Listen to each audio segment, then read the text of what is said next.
하나님의 말씀 누가복음 3장 15절에서 17절까지의 말씀입니다.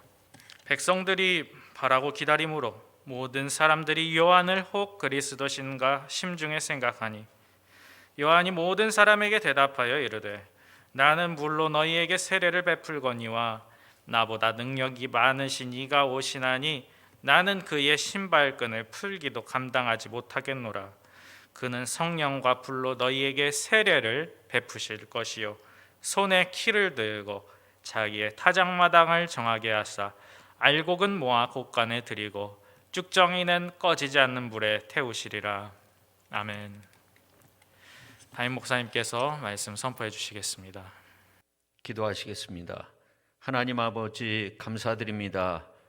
이 시간 귀한 말씀 듣는 시간입니다. 말씀을 통해서 은혜 받게 하시고 우리의 삶이 새로워지는 복된 시간 되게 하여 주옵소서. 예수님의 이름으로 기도하옵나이다. 아멘. 우리 인류에게 가장 두려운 적은 뭘까 생각해 봤습니다. 그것은 자연재해라고 생각합니다. 작년에 코로나 바이러스로 인해서 많은 사람이 죽었습니다. 또 지진으로, 허리케인과 같은 큰 태풍으로 수많은 사람이 수도 없이 많이 죽었습니다. 때로는 화산이 폭발하고 요즘은 매년 산불로 많은 피해를 입고 있습니다.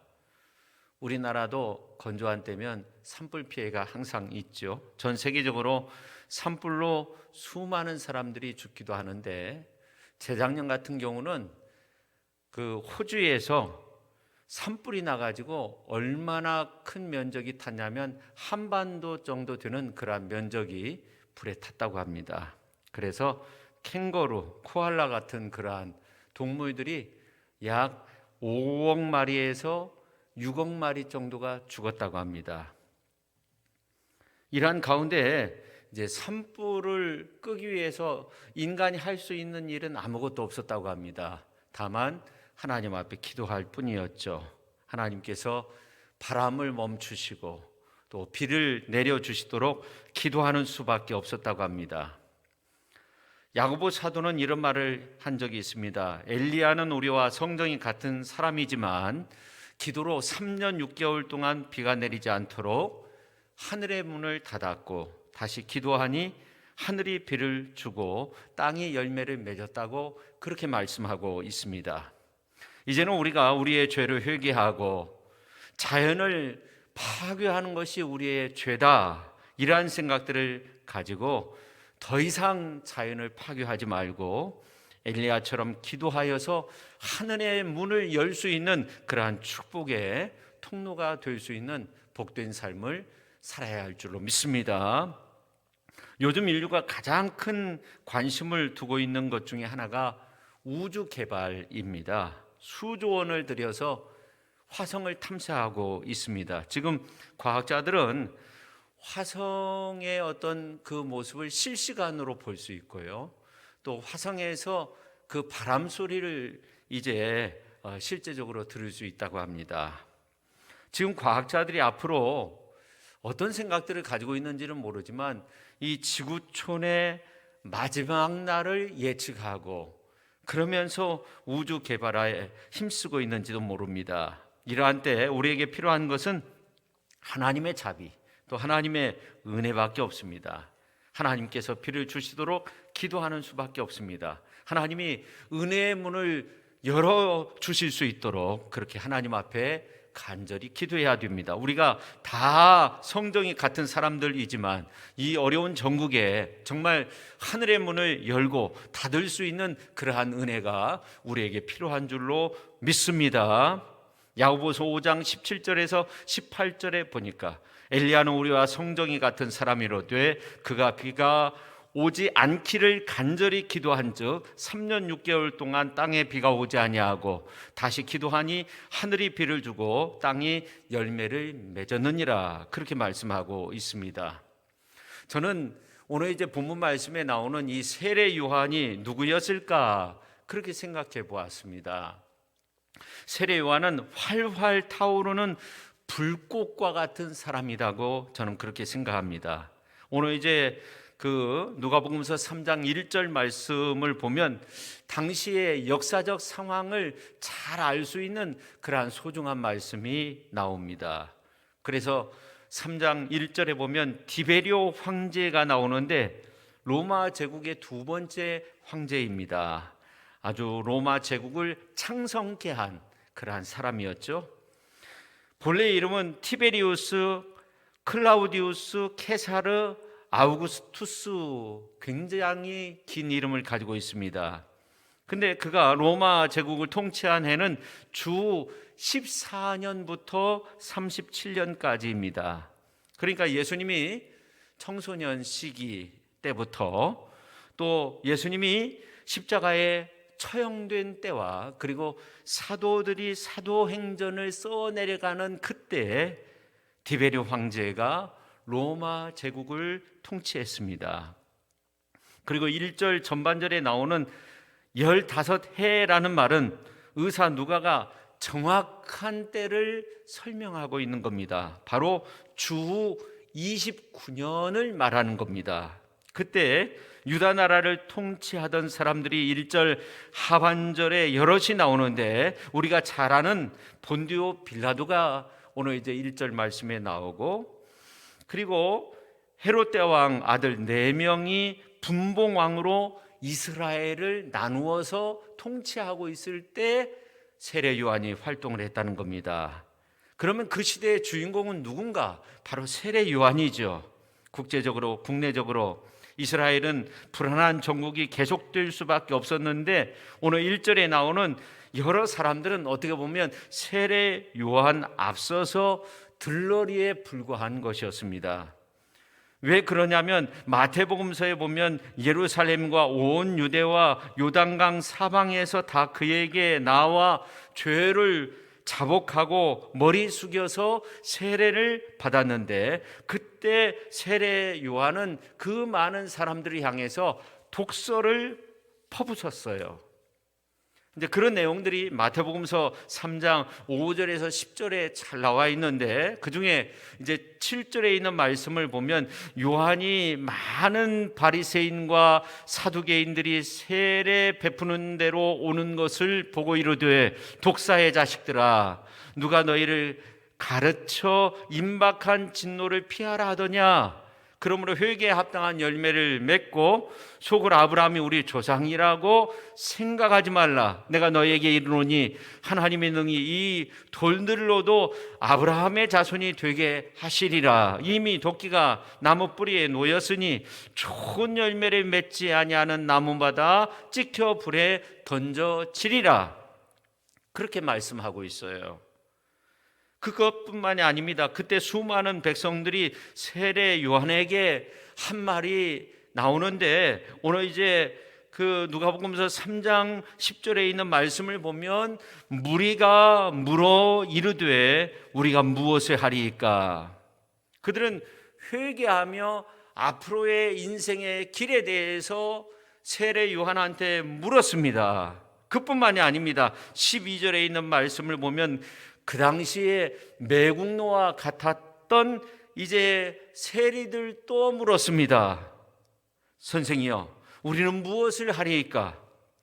그러니까 모든 사람들이 세례 요한한테 와서 참으로 살 길에 대해서 물었다는 겁니다. 근데 여기서 끝나지 않습니다. 오늘 이제 14절에 있는 말씀을 보면 군인들도 물어 이르되 우리가 무엇을 하리이까? 당시 군인들은 누굴까요? 이건 아마도 로마 사람들이었을 거예요. 로마의 용병들이었을 겁니다. 이들도 우리가 무엇을 하리이까? 그렇게 물었습니다. 당시 모든 백성들과 특수한 계층의 사람들, 세리들, 군인들이 참 인생의 길을 물어보았다고 하는 것은 참으로 대단한 일입니다. 그런데 이들이 자복하고 세례를 받았습니다.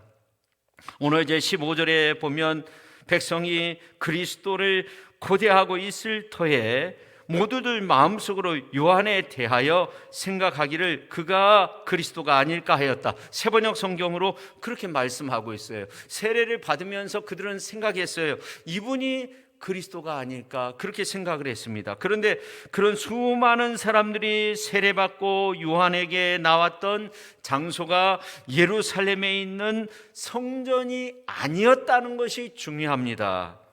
헤롯 왕이 있었던 왕궁도 아니었습니다. 더욱이 베드로가 예수님을 부인했던 가야바의 뜰도 아니었습니다. 누가복음서 3장 2절에 있는 말씀을 보니까 빈들이었다고 그렇게 말씀하고 있어요. 이 빈들이라는 말은 헬라어로 에레모스라는 그런 말입니다. 버려진 땅을 의미합니다. 황폐한 땅을 의미합니다. 그야말로 황무지고 광야입니다. 그곳에 그 많은 사람들이 회개하고 세례받고 새 삶을 살기 위해서 세례 요한한테 온 것입니다. 그리고 참 삶을 살기 위해 세례 요한한테 묻고 있는 겁니다. 여러분, 놀라운 것은 이 세례 요한이 병자를 고치거나 죽은 자를 살리거나 어떤 이적을 행한 적이 없었어요. 그런 기록이 성경에 나와 있지 않습니다. 세상적인 어떤 능력, 권세 이러한 것이 있었던 것이 아닙니다. 그런데 왜 그 많은 백성들이 궁정을 떠나고 집을 떠나고 돈이 쌓여있는 그러한 일터를 떠나고 군영을 떠나서 에레모스 광야 빈들로 왔느냐 하는 겁니다. 그것은 빈들의 은혜가 있었다는 겁니다.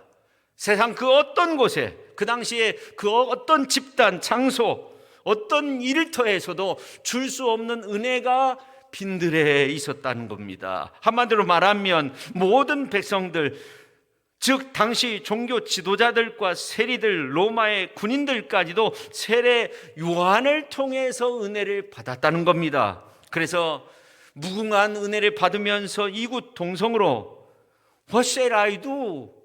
그렇게 말하고 있는 거예요. 내가 무엇을 해야 되느냐 하는 거예요. 그러니 우리들도 빈들로 나가야 되는 거죠. 은혜가 있는 곳으로 나가야 되는 거죠. 아니, 우리가 분명 그 은혜를 발견할 수 있어야 됩니다. 그 주신 은혜, 그 열린 은혜를 우리가 맛보아야 되는 겁니다. 그럴 때 우리도 같은 물음이 터져 나올 거예요. 우리가 무엇을 해야 할까요? 우리가 하나님의 은혜를 받기 위해서, 우리가 하나님의 은혜의 길로 나아가기 위해서, 우리가 하나님의 뜻을 이루기 위해서, 우리가 하나님의 영광 가운데 살기 위해서 우리가 무엇을 해야 할까요? 그런 질문이 터져 나올 수 있어야 됩니다. 시편 116편에 나와 있는 그런 말씀처럼 내게 주신 그 은혜를 무엇으로 보답할까? 그런 질문과 함께 우리는 답할 수 있어야 됩니다. 그 간절함이 우리에게 있어야 되는 겁니다. 그래서 저는 오늘 저와 여러분이 말씀을 상고하는 가운데 그러한 물음이 튀어나오고, 그리고 그 중요한 대답이 오늘 말씀을 통해서 정말로 대답이 되어지는 그러한 축복의 은혜의 시간이 될 수 있기를 예수님의 이름으로 축원합니다. 그럼 세례 요한은 어떤 말씀을 선포했기에 그 당시 사람들이 그에게 몰려왔을까 하는 겁니다. 첫째, 세례 요한은 회개가 먼저라는 거예요. 회개가 우선적 은혜임을 선포했어요. 세례 요한의 첫 번째 외침은 회개였습니다.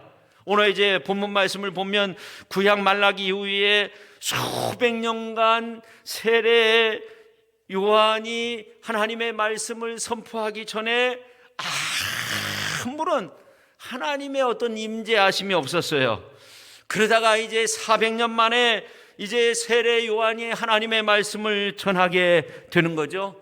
그 내용이 회개하라, 천국이 가까웠다 하는 거고, 특별히 오늘 8절에 있는 말씀을 보면 그러므로 회개에 합당한 열매를 맺고 속으로 아브라함이 우리 조상이라 말하지 말라, 내가 너에게 이르노니 하나님이 능히 이 돌들로도 아브라함의 자손이 되게 하시리라, 그렇게 말씀하고 있어요. 오늘 이제 8절 말씀을 자세히 살펴보면 먼저 회개에 합당한 열매를 맺으라는 거예요. 세례받기 전에 먼저 회개에 합당한 열매를 맺어야 된다는 겁니다. 세례 요한이 활동할 당시 이스라엘 백성들은 하나님의 심판을 받을 수밖에 없는 그런 존재였던 거죠. 그래서 세례 요한은 자기에게 몰려오는 이스라엘 백성들을 향해서 뭐라고 외쳤어요? 오늘 7절에 있는 말씀을 보니까 독사의 자식이라고 그렇게 표현하고 있어요.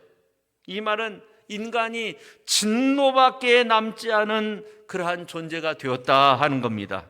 어떤 존재? 독을 품고 사는 그러한 존재, 독을 품고 사는 존재가 되었다는 거예요. 우리에게 필요한 것은 우리의 존재가 바뀌고 우리의 삶이 바뀌고 독을 품고 사는 존재가 아니라 하나님의 은혜로 사는 존재, 하나님의 말씀을 가지고 사는 존재, 하나님의 뜻을 이루는 존재, 하나님의 자녀로서 살아갈 수 있는 그러한 존재로 바뀌어져야 하는 겁니다. 그렇게 은혜 받는 백성들이 되어야 하는 겁니다. 그러기 위해서 우리에게 필요한 것이 무엇입니까? 먼저 하나님 앞에 회개해야 된다는 겁니다. 그리고 죄사함을 의미하는 세례를 받아야 돼요. 그래서 세례 요한한테 물밀듯 몰려오는 많은 사람들을 향해 세례 요한이 독사의 자식이라 하면서 먼저 회개하라고 그 요청을 하였습니다. 우리에게 필요한 것은 회개가 먼저 필요한 것입니다. 그러면 왜 예루살렘에서 그리고 성전에서 유대 땅에서 돈으로 가득한 세리들의 그 사무실에서 로마의 군영에서 광야에서 지내는 이 세례 요한한테 왔을까? 좀 깊게 생각해 보면 저는 그 이유가 한 3가지 정도 있다고 생각해요. 첫째, 그거 뭐냐면 진짜 우리가 원하는 것은, 우리의 영혼이 원하는 것은 바로 회개에 있다는 거예요. 원죄에 대한 회개. 우리의 영혼이 말갛게 씻겨지는 그런 은혜가 필요합니다. 그 다음에 2번째는 뭐냐면, 우리에게 가장 큰 은혜가 뭐냐면 하나님 앞에 회개하는 거예요. 하나님 앞에 회개하는 거예요. 우리가 회개하지 않으면 어떻게 하나님 앞에 바로 설 수 있겠어요? 회개해야 돼요. 회개하는 것이 정말 큰 은혜입니다. 그 다음에 3번째, 어찌 보면 지금도 마찬가지인데 하늘의 진짜 메시지는 무언가? 바로 회개하라는 겁니다. 이런 메시지는 사람들이 많이 모이는 성전에서 할 수 있는 내용들이 아니에요. 광야, 빈들에서 전해진 메시지였습니다. 이런 메시지를 접하면 사람들은 쓰다고 느끼지만, 그렇지만 진리의 핵심을 찌르는 메시지이기 때문에 사람들이 몰려오는 거예요. 그래서 사실상 쓰지만 다른 말씀이죠. 영혼을 살리는 말씀이죠. 쭉정이 신앙이 아닌 알곡되는 회개에 합당한 열매를 맺을 수 있는 그런 소중한 말씀입니다. 그 세례 요한도 예수님도 공생의 첫 마디가 회개하라, 천국이 가까이 왔느니라. 신구약 중간기 400년을 마감하고 회개하라, 천국이 가까이 왔다. 세례 요한을 통해서 이 메시지가 맨 처음 선포된 거예요. 그런데 여러분, 이 회개하는 것은요, 완전히 돌아서는 것을 말해요. 과거에 우리의 삶에서 완전히 돌아서는 거예요. 그냥 후회하고 끝나는 것이 아닙니다. 그건 충분한 회개가 아니에요. 완전히 돌아서는 겁니다. 우리의 고백도 우리의 삶도 돌아서야 하는 겁니다.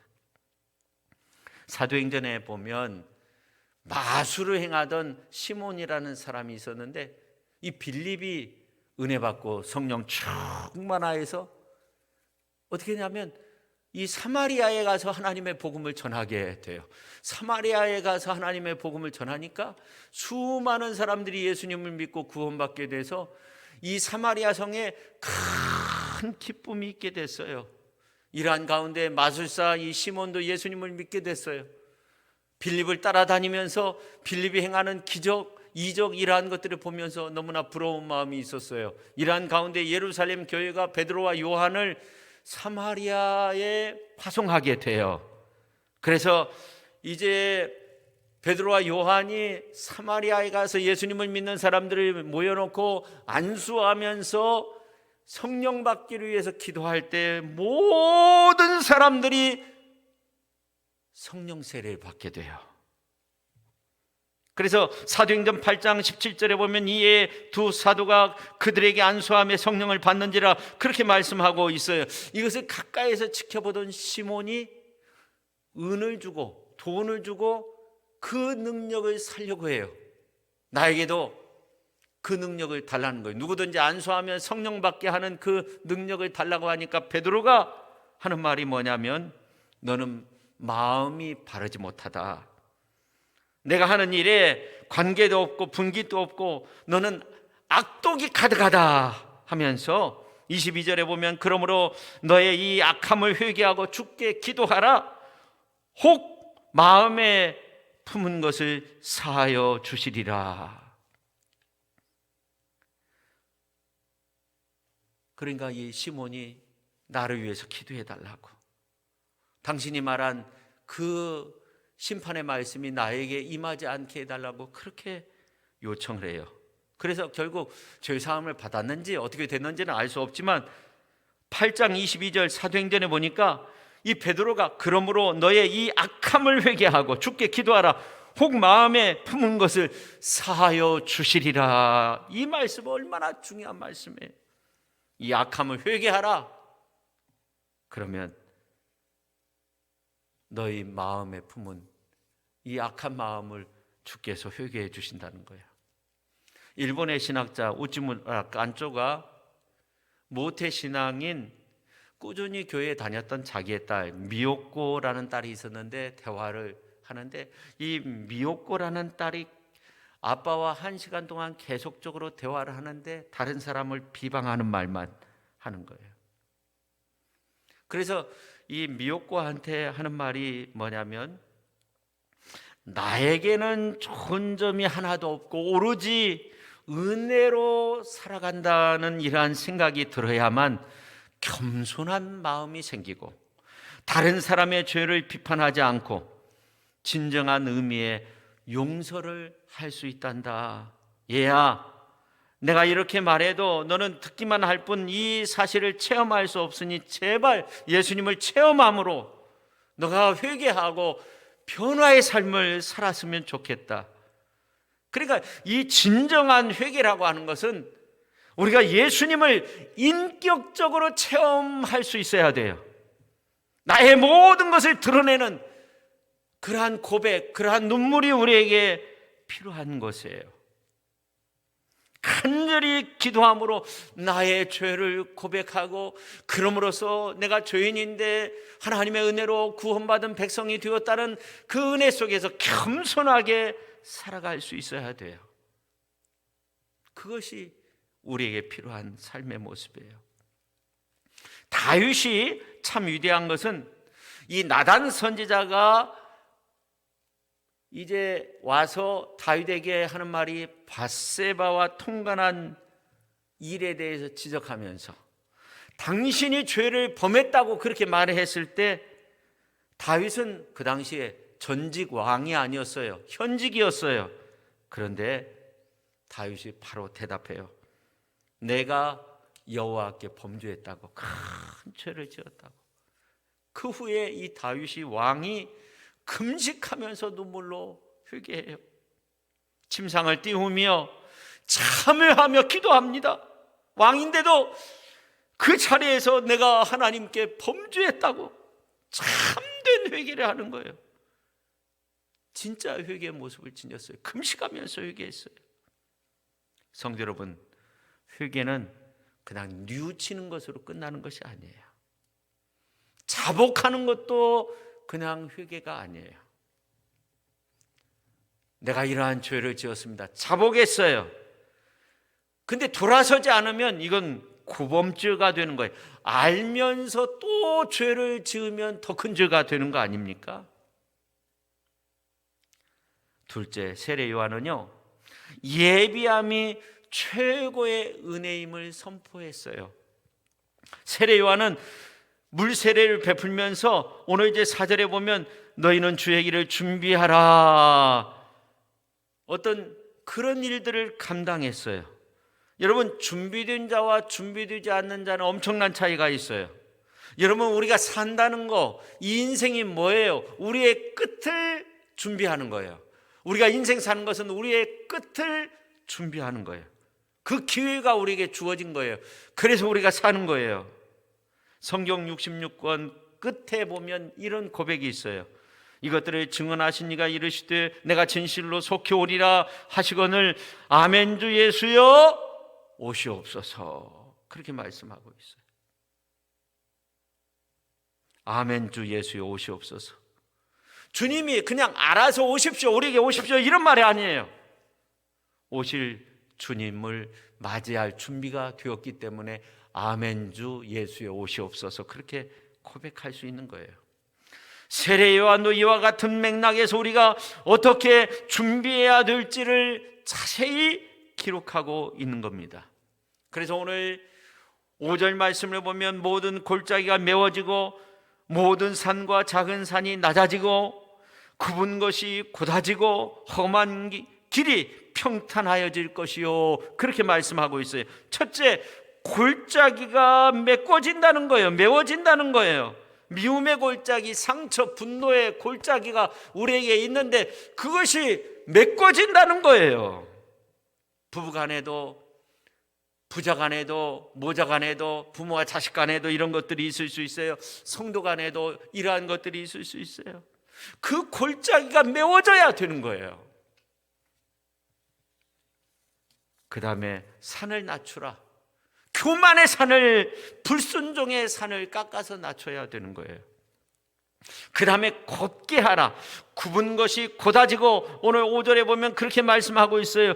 이 말은 굽은 것이 편다는 거예요. 거짓이라고 하는 교활하고 의심하고 삐뚤어진 것들을 이제 곧게 하라. 하나님의 말씀을 믿지 못하는 것은 굳은 마음이에요.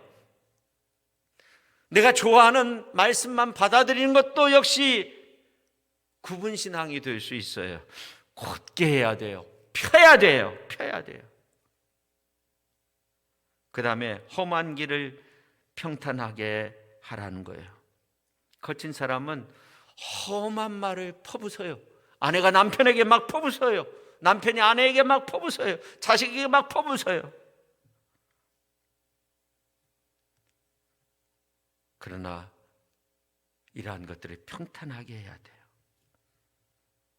세번역 성경으로 에스겔서 36장에 보니까 너희에게 새로운 마음을 주고 너희 속에 새로운 영을 넣어주며 너희 몸에서 돌같이 굳은 마음을 없애고 살갗처럼 부드러운 마음을 주며 은혜 받으면요 사람이 변하는 거예요. 평안함이 있는 거예요.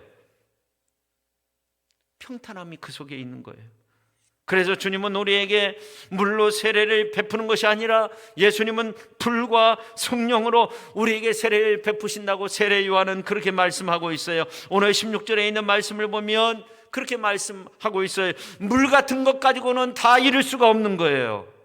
그래서 예수님은 성령과 불로 세례를 베푸신다고 그렇게 말씀하고 있어요. 세례 요한이 활동할 당시 말라기 선지자 이후 400년 동안 하나님의 임재가 없었습니다. 사람들의 마음이 굳어버렸습니다. 돌같이 굳어버렸습니다. 아주 단단한 철광석이 된 거예요. 쇳덩어리가 된 거예요. 이 코로나 전국 이후로 우리의 마음이 쇳덩어리가 됐어요. 노예들의 발목에 찬 그 쇠사슬에 매여 있는 것처럼 우리의 마음이 그렇게 매여 있어요. 그러니 무엇이 필요해요? 물 가지고는 안 되는 거예요. 불이 필요한 거예요. 불이 필요해요. 여러분 대장간 가보세요. 그럼 어때요? 이 쇳덩어리가 화롯불 속으로 들어가면 이 쇳덩어리가 벌겋게 그냥 달아올라요. 대충 뜨거워서는 안 돼요. 빨갛게 달가졌을 때 망치로 두들기면 어떻게 돼요? 그것이 펴지기 시작하는 거예요. 조금 뜨겁다고 망치로 아무리 두들겨도 펴지지 않아요. 벌겋게 달궈져야 돼요. 그러면 그 망치로 막 두들겨서 물속에 그걸 집어넣으면 막 물이 막 수증기와 함께 튀어올라요. 튀어올라. 식은 쇳덩어리에 다시금 화롯불에 집어넣고 벌겋게 될 때까지 또 달궈요. 또 망치로 두들겨 피면 아주 질긴 쇳덩어리가 되는 거예요. 그리고 다시 그것을 이제 물속에 넣으면 막 물이 튀어 올라와요. 수증기가 함께. 그러다 보면 어떻게 돼요? 아주 좋은 그런 어떤 제품의 도구가 나오는 거예요. 성도 여러분, 지금 우리의 마음은요, 쇳덩이처럼 굳어 있어요. 우리에게 필요한 건요, 성령의 불이 필요한 거예요. 성령의 불로 담금질을 해야 돼요. 웬만큼 해서는 안 돼요. 성령의 불로 뜨거워져야 돼요. 저 청년 때 기도원이나 이제 21세기 뭐 이렇게 준비위원으로 전도사 때 이렇게 활동한 적이 있어요. 그래서 기도회도 이렇게 인도를 하고, 어떤 때는 이제 저 멀리서 말씀을 들으면 이제 어느 분들이 이렇게 설교할 때 보면 그때는 스피커가 참 컸어요. 근데 이 스피커에서 정말 불이 튀어나와요. 막 파작파작 하는 것이 보였어요. 근데 지금 생각하면 어떻게 이 스피커에서 불이 나올까? 이거 있을 수 없는 일이죠. 근데 지금 생각해 보면 바로 은혜의 성령의 불이, 말씀의 불이 막 떨어진 거죠. 그렇게 생각할 수 있어요. 우리 교회도 이 스피커가 비교적 큰 것이 있는데 성령의 불이 나올 수 있기를 주님의 이름으로 축원합니다. 그래서 말씀 속에 성령의 불이 나와가지고 성령으로 담금질을 해야 돼요. 하나님의 은혜를 덮는 길은 성령의 불의 능력과 불의 권능으로 우리가 펴져야 돼요. 성령의 불을 받아야 돼요. 성령의 용광로 같은 주님의 몸된 그 제단에서 선포되는 그 말씀을 통해서 우리의 삶이 변화돼요. 굳게 펴져야 돼요. 평탄해져야 돼요. 이제 말씀을 맺고자 해요. 이사야서 53장은 고난받는 예수 그리스도에 관한 그런 말씀인데요, 그 3절 이하에 있는 말씀을 보면 이런 말씀이 나와요. 마치 사람들이 그에게서 얼굴을 가리는 것 같이 멸시를 당하였고, 그런 말씀이 나와요. 마치 사람들이 그에게서 얼굴을 가리는 것 같이 멸시를 당했다. 이 말은 사람들이 외면했다는 말인데 그 말씀이 잘 이해가 되지 않아요. 근데 말씀 큐티를 하면서 저는 깨달은 것이 있었어요. 3세기 역사가 유세비우스가 그 로마의 십자가의 그 끔찍한 사형 틀에 대해서 이제 기록을 남겼는데, 채찍을 맞는 사람들은 동맥이 튀어나오고 어떤 때는 내장이 튀어나올 정도로 살점이 뜯어져 나왔다고 해요. 우리 예수님이 우리 대신 채찍에 맞은 거죠. 그래서 우리가 나음을 입은 거죠. 그리고 이제 십자가를 메고 골고다까지 가는 거죠. 사형장까지 가는데 그 십자가의 무게가 보통 57kg 정도 되었다고 해요. 채찍에 맞아서 살침이 떨어져 나간 가운데 무거운 십자가를 지고 간다. 얼마나 어렵겠어요. 가다가 그냥 앞으로 그대로 떨어져 버리면 얼굴이 그냥 완전히 몰골이 되는 거예요. 무릎이고 뭐고 온몸이 그대로 그냥 앞으로 그냥 떨어지는 거죠. 그래서 이사야서 53장 3절에 나오는 마치 사람들이 그에게서 얼굴을 가리는 것 같이 멸시를 당하였고, 사람들이 끔찍한 그 몰골인 예수님의 얼굴을 제대로 쳐다볼 수 없게 되었다는 겁니다. 예수님과 같은 시대에 십자가 처형을 받은 베나콜이라는 사람이 있었는데 그에게 사용된 못이 20cm가 됐다고 해요. 그러니까 이 못이 신경을 지나서 손목에 꽂히고, 그런 가운데 예수님은 6시간 동안 고통을 견디셨어요. 몸이 굳어가고 피는 다 말라가고 작은 숨조차 쉴 수 없는 큰 가운데서 고난을 받으셨어요. 저와 여러분을 위해서 고난을 받으셨어요. 성도 여러분, 예수님이 나를 위해, 우리를 위해 모든 고난을 참고 십자가의 형틀을 다 짊어지시고 거기에 매달리셔서 물과 피를 다 흘려주셨어요. 우리가 이 사순절에 주님의 십자가를 생각하면서 고난을 참으신 예수님을 묵상할 수 있어야 돼요. 여러분, 한국의 최초의 수녀 중에 박사베리아라는 그런 수녀가 있어요. 배울 점이 있어요. 수녀지만. 근데 이분이 16살 때 수녀가 돼가지고 78년 동안 수녀로서 섬기다가 이제 부름을 받게 됐는데, 그 당시는 이 천주교가 박해를 받을 때였어요. 제사를 드리지 않는다는 이유로 박해를 받았는데, 지금 또 제사를 드리고 있잖아요. 또 뭔가 안 맞는 건데, 근데 수많은 박해를 받으면서 그가 항상 이런 고백을 했다고 해요. 내가 속히 천국에 가고 싶지만 주님 때문에 받는 이 고난이 이 세상 분위기에 주님이 원하시면 더 고난을 받고 싶다. 내가 고난받지 않는 그 천국으로 빨리 가고 싶지만 주님 때문에 내가 고난받는 것이 이 세상 뿐이기 때문에 만약 주님이 원하신다면 나는 고난을 더 받고 싶다. 기적같이 살아남아서 박해받을 때마다 살아남아서 한 말이 그 말이라는 거예요. 목사인 저는 이 여성의 이야기를 들으며 이러한 은혜도 있구나. 우리에게 이런 은혜도 있구나. 광야 빈들의 길을 걷는 우리에게 있어서 이런 은혜도 있구나. 예수님 때문에 고난의 길을 더 걷고 싶다는 그 은혜.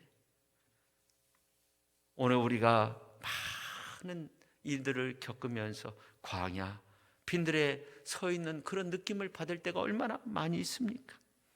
올 한 해 한 9개월 조금 더 남은 것 같은데, 올 한 해도 앞으로 우리가 인생길을 걸을 때 평생토록 세례 요한이 생활했던 빈들과 같은 그런 어려움의 요소도 있을 수 있어요.